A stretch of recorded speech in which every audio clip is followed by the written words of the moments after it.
On August 28, 2003, pizza delivery man Brian Douglas Wells robbed a PNC bank near his hometown of Erie, Pennsylvania, United States. Upon being apprehended by police, Wells died when an explosive collar locked to his neck detonated. The FBI investigation into his death uncovered a complex plot described as one of the most complicated and bizarre crimes in the annals of the FBI. In conjunction with the Bureau of Alcohol, Tobacco, Firearms and Explosives, ATF, and the Pennsylvania State Police, PSP. The FBI investigation led to Marjorie Diehl Armstrong and Kenneth Barnes being charged with the crime in 2007. The investigation determined the plot was masterminded by Diehl Armstrong to receive an inheritance by hiring Barnes with the money from the bank robbery to kill her father.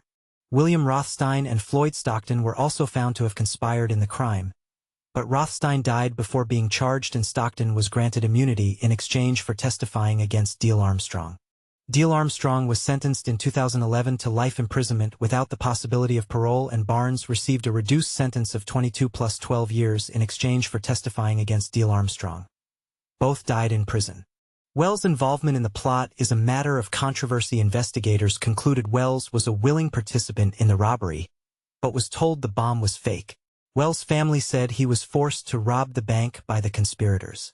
Known as the collar bomb case or pizza bomber case, the incident gained extensive media coverage, including the 2018 Netflix series Evil Genius. Brian Wells grew up in Erie, Pennsylvania, as one of 6 children. In 1973, when Wells was a 16-year-old sophomore, he dropped out of East High School in Erie and went to work as a mechanic. He was described as childlike. At the time of the bank robbery, he had been working at Mamma Mia's Pizzeria for at least 10 years at Kenneth Barnes' home. He, Marjorie Diehl Armstrong, and William Rothstein discussed ways they could make money. Diehl Armstrong suggested Barnes kill her father, Harold Diehl, so she would receive an inheritance. Barnes told her he was willing to do this for $250,000, equivalent to $428,811 in 2025. The collar bomb bank robbery plot was hatched to obtain enough money to pay Barnes to kill Diehl Armstrong's father. In return for a reduced sentence, Barnes later told investigators that Diehl Armstrong was the mastermind of the crime and that she wanted the money to pay Barnes to kill her father, who she reportedly believed was squandering her inheritance. Diehl Armstrong, Barnes, and Rothstein all seem to have suffered from compulsive hoarding. Diehl Armstrong had a history of suffering from multiple mental illnesses, including bipolar disorder. Before her mental health deteriorated in her 20s, Diehl Armstrong was an exemplary student in high school and earned a master's degree from Gannon College. In 1984, she killed her boyfriend Robert Thomas by shooting him 6 times as he lay on the couch. She was subsequently acquitted of murder, claiming it was self-defense. Her husband and several other partners also died under suspicious circumstances. Diehl Armstrong died from breast cancer in prison at age 68 on April 4, 2017. Barnes was a retired television repairman, crack cocaine dealer, and Diehl Armstrong's fishing buddy. He suffered from diabetes and died in prison on June 20, 2019, at the age of 6,465. Rothstein dated Diehl Armstrong in the late 1960s and early 1970s. He was implicated in a 1977 murder after he gave a handgun to a friend who used it to murder a romantic rival. He later attempted to destroy the weapon but was granted immunity from prosecution in exchange for his testimony. Rothstein was a handyman and part-time shop teacher, and was part of a group called the Fractured Intellectuals, intelligent people who were not well-adjusted. Rothstein was admitted to the Mill Creek Community Hospital on July 23, 2004, having previously been diagnosed with non-Hodgkin's lymphoma showing diffuse, large cell-type myeloproliferative lymphoma, and died on July 30 that year at the age of 60.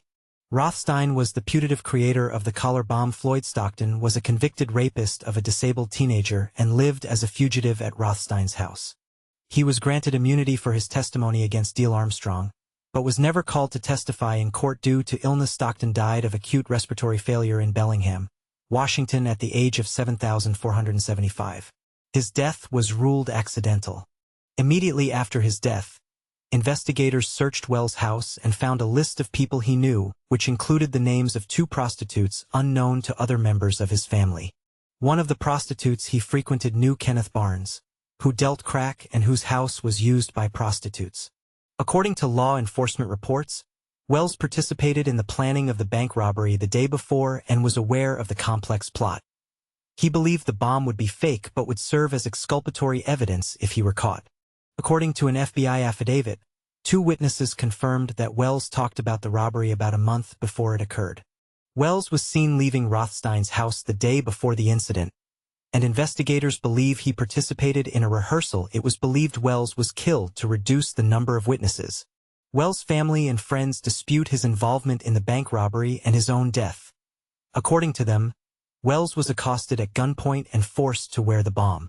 Jessica Hoopsick, a woman who was Wells' friend, confessed in the Netflix documentary Evil Genius that she set Wells up to participate in the crime by providing his name and delivery schedule to one of the conspirators in exchange for money and drugs. She said he had no knowledge of the robbery.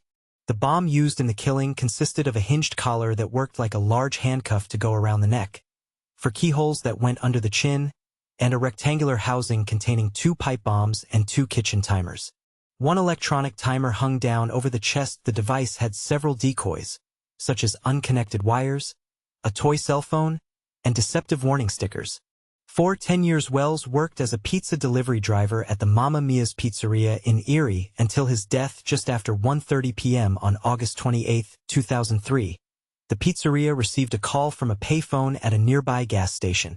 The owner could not understand the customer and passed the phone to Wells, who received a call to deliver 2 pizzas to 8631 Peach Street, an address a few miles from the pizzeria. The address was the location of the transmitting tower of WSEE-TV at the end of a dirt road, according to law enforcement. Upon arriving at the television tower, Wells found the plot had changed and learned the bomb was real. Wells' family disputes this account of the events at the television tower. According to them, Wells was accosted at gunpoint by strangers and forced to participate. The details of events at the tower that led to the bomb being attached to Wells' neck have never been firmly established, but evidence suggests there was a struggle and that Barnes, Deal Armstrong, Rothstein, and Stockton were all present at that time. In interviews by law enforcement, Stockton claimed to be the one to put the bomb around Wells' neck. When Wells discovered that the bomb was real, Barnes said a pistol was fired in order to force Wells' compliance, and witnesses confirmed hearing a gunshot. After the bomb was applied, Wells was given a sophisticated homemade shotgun, which had the appearance of an unusually shaped cane. Wells was instructed to claim that 3 black men had forced the bomb on him and were holding him as a hostage. Inside Wells' car, police found 9 pages of handwritten instructions addressed to bomb hostage, directing him to rob the bank. The instructions also included a scavenger hunt, listing a series of strictly timed tasks of collecting keys that would delay detonation and eventually defuse the bomb. The pages warned that Wells would be under constant surveillance and any attempts to contact authorities would result in the bomb's detonation. "Act now. Think later or you will die," was scrawled at the bottom of the instructions. Wells was instructed to quietly enter the PNC Bank at Summit Town Center on Peach Street and give the teller an affixed note demanding $250,000, and to use his shotgun to threaten anyone who did not cooperate or attempted to flee. Upon entering the bank around 2:30 p.m., Wells slid the note to a teller. The note stated the bomb would explode in 15 minutes and that the full amount must be handed over within that time. The teller was unable to access the vault that quickly and gave Wells a bag containing $8,702, with which he exited the bank. At 2:38, a witness called 911 from the bank and reported a male leaving the bank with a bomb or something wrapped around his neck. This is the first known emergency call for the incident. According to witnesses at the bank and surveillance footage, after entering the bank, Wells waited in line. When he reached the counter, he began sucking a lollipop. He appeared confident as he left the bank, swinging his cane gun and the bag of money like Charlie Chaplin. According to one witness, around 15 minutes after Wells left the bank, he had completed the first task of the scavenger hunt. He was proceeding with the second task when police saw him standing outside his automobile and promptly arrested him, handcuffed him, and left him sitting on the ground in the parking lot. Wells said 3 unnamed black people had placed a bomb around his neck, provided him with the shotgun, and told him they would kill him unless he committed the robbery and completed several other tasks. The responding police officers did not attempt to disarm the device. instead focusing on clearing the immediate area of pedestrians and ensuring Wells could not detonate the device. The bomb squad was first called at 3:04 p.m., at least 30 minutes after the first 911 call from the bank and about 10 minutes after Wells was arrested. At 3:18, 3 minutes before the bomb squad arrived, the bomb detonated and blasted a fist-sized hole in Wells' chest, killing him in seconds. Traffic congestion in the area delayed the bomb squad's arrival, but personnel from the ATF still considered their response appropriately quick. WJET-TV, Erie's ABC affiliate, broadcast the event live on the air, but did not show the moment of the detonation due to a technical problem. The station provided the footage to FBI investigators, ABC's head office, and sister station WKBW-TV in Buffalo, New York. The footage was subsequently leaked to shock jock Elliot Siegel of DC 101, a radio station in Washington, D.C., who posted it on his website in September 2003, although he subsequently removed the video at Jet's request. By then it had been posted to numerous video-sharing websites. Though the note claimed Wells would gain extra time by each key found, police later traveled the note's route and could not complete it in the allotted time, implying Wells would not have had enough time to get the bomb defused. The collar of the bomb was still intact, so authorities were forced to sever Wells' head from his body so the bomb could be retained and investigated. On September 20, 2003, Rothstein, who lived near the television tower, called police to inform them the body of a man, James Roden, was hidden in a freezer in a garage at his house. After he telephoned police, Rothstein wrote a suicide note indicating his planned death had nothing to do with Wells. Investigators do not believe Rothstein ever attempted suicide. Roden had been living with Diehl Armstrong for 10 years. In custody, Rothstein claimed Diehl Armstrong had murdered her then-boyfriend Roden with a 12-gauge shotgun during a dispute over money. Rothstein said she subsequently paid him $2,000 to help hide the body and clean the crime scene at her house. Rothstein was not indicted in the case because he was dead when a federal grand jury handed up the indictments in July 2007. Rothstein, believed to be an architect of the pizza bomber plot, died of cancer on July 30, 2004. He was 60. In January 2005, Diehl Armstrong pleaded guilty but mentally ill to third-degree murder and abuse of a corpse for killing Roden, and was sentenced to between 7 and 20 years in prison. She is believed to have killed Roden to prevent him from informing authorities about the robbery plot. In April 2005, Diehl Armstrong told a state trooper she had information about the Wells case, and after meeting with FBI agents, said she would tell them everything she knew if she was transferred from the Muncie Correctional Institution to a minimum security prison in Cambridge Springs. During a series of interviews, Diehl Armstrong admitted to providing the kitchen timers used for the bomb, stated Rothstein masterminded the plot and that Wells had been directly involved in the plan. In late 2005, Barnes, who was in jail on unrelated drug charges, was turned in by his brother-in-law after revealing details of the crime to him in July 2007, U.S. Attorney Mary Beth Buchanan announced Diehl Armstrong and Barnes had been charged with the crime, with Diehl Armstrong as the mastermind. The deceased Rothstein and Wells were named as unindicted co-conspirators. Buchanan stated Wells had been involved in the plot from the beginning, but that his co-conspirators fitted him with a real bomb that would have exploded even if it were removed. On September 3, 2008, Barnes pleaded guilty to conspiring to rob a bank and to aiding and abetting. On December 3 that year, he was sentenced to 45 years in prison by a federal judge in Erie for his role in the crime. Barnes's sentence was later reduced to 225 years after he testified against Diehl Armstrong. On July 29, 2008, U.S. District Court Judge Sean J. McLaughlin made an initial finding that Diehl Armstrong was mentally incompetent to stand trial due to a number of mental disorders, indicating this ruling would be reviewed after she had received a period of treatment in a mental hospital. Diehl Armstrong was then transferred for treatment to a federal mental health facility in Texas on February 24, 2009.